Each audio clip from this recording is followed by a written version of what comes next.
Chief secretary Sindh doctor Mohammad Sohail Rajput ने कहा है कि न्याज स्टेडियम हैदराबाद की बहाली के हवाले से पीसीबी के चेयरमैन से बात हुई है और बहुत जल्द न्याज स्टेडियम को आलमी मयार का स्टेडियम बनाया जाएगा ताकि यहां इंटरनेशनल क्रिकेट मैचेस का इनेकाद हो सके। जबकि रानी बाग समेत हैदराबाद के दीगर तफरी पार्क्स, रोड्स, स्कूल्स और अस्पतालों के तरक्याती कामों की मुकर्ररा वक्त पर तकमील को यकीनी बनाया जाए। वो आज शहबाद हाल हैदराबाद में एक आला सतह के इजलास की सदारत कर रहे थे।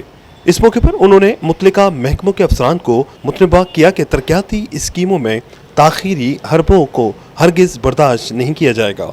उन्होंने कहा कि जिन महकमों का अपना रेवेन्यू है वो अपनी स्कीमों को अपने महकमों के फंड से उन्हें मुकम्मल करने को यकीनी बनाए। चीफ सेक्रेटरी सिंध ने वासा की कारकर्दगी को बेहतर बनाने के लिए मजीद मौसर इक़दामात की ज़रूरत पर जोर दिया।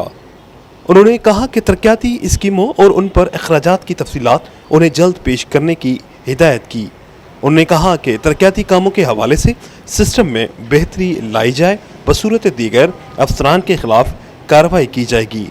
इजलास में कमिश्नर हैदराबाद नदीमुल रहमान मेमन ने चीफ सेक्रेटरी को ब्रीफिंग देते हुए बताया कि HMC के इमलाक पर तजावुजात की निशानदेही हुई है और बहुत जल्द वहां से तजावुजात ख़त्म करके उस ज़मीन को अवाम के फ़ायदे के लिए इस्तेमाल किया जाएगा।